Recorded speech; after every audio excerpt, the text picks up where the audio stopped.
BNP স্থায়ী কমিটির সদস্য গয়েশ্বর চন্দ্র রায় বলেছেন, বর্তমান আওয়ামী লীগ সরকার ক্ষমতা ছাড়তে বাধ্য হবে, ভারতও কিছু করতে পারবে না বলে মনে করেন তিনি। ঢাকা রিপোর্টার্স ইউনিটিতে গণ অধিকার পরিষদ আয়োজিত এক আলোচনা অনুষ্ঠানে তিনি আরো বলেন, ভারত এদেশে জনগণের কথা না ভেবে নিজেদের স্বার্থে একতরফাভাবে আওয়ামী লীগকে ক্ষমতায় রেখেছে।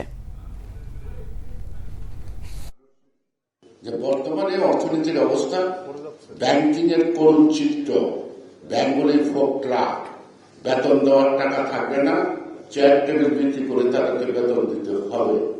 সুতরাং এই ব্যাংক পাড়া যেখানে টাকা মানুষের জমা থাকে, সেই পাড়াতে যদি এই অবস্থা হয়, বাংলাদেশের রাজনীতিতে হাসিনা যাবে না, যাবে, যেতেই হবে। ভারত পারবে না রাখতে।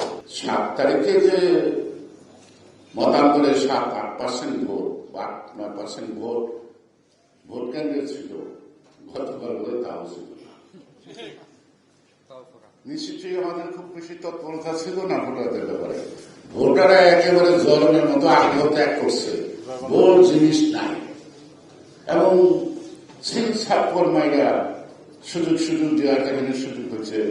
তাতে হয়তো নির্বাচন কমিশন তার ইজ্জত রক্ষার্থে একটু বাড়াতে পারে।